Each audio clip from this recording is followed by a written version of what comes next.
હત્યાકાર દેવાયત ખવડની આખરે 5 દિવસ પછી ધરપકડ થઈ છે। સુરેન્દ્રનગરના દુધઈના ફાર્મ હાઉસમાંથી દેવાયત ખવડની ધરપકડ થઈ છે।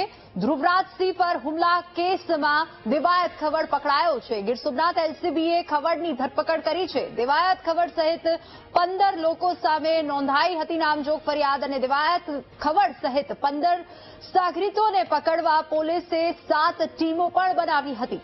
દેવાયત ખવડે હુમલો કરવા 15 દિવસ પહેલા પ્લાન બનાવ્યો હતો। ષડયંત્રને પાર પાડવા દેવાયત ખવડે મિત્રો પાસેથી 2 કાર પણ માંગી હતી। હુમલા સમયે બંને કારમાંથી નંબર પ્લેટ કાઢી નાખવામાં આવી હતી અને દેવાયત ખવડ પકડાઈ જતા પોલીસે વધુ તપાસ શરૂ કરી છે।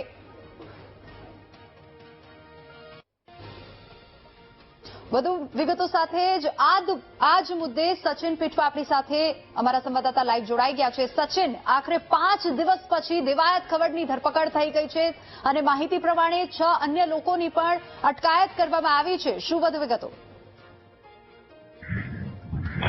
બીજો વાત કરવામાં તો છેલ્લા દેવાયતને લઈને મૂળીના દુધઈ ગામે તપાસ ચાલી રહી હતી। પોલીસ એવું કહે છે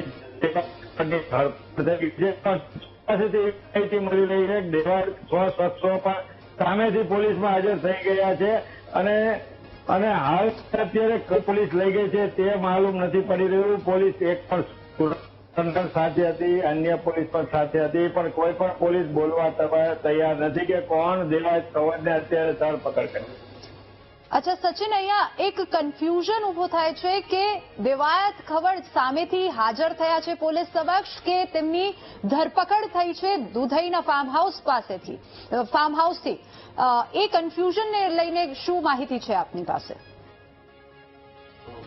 3 દિવસ પહેલા દુધઈના ફાર્મ હાઉસમાં પણ પોલીસ દ્વારા ચેકિંગ હાથ ધરવામાં આવ્યું હતું અને છતાં ધરપકડ નહોતી થઈ। અંતે દેવાયત પકડની દુધઈથી ધરપકડ થઈ છે।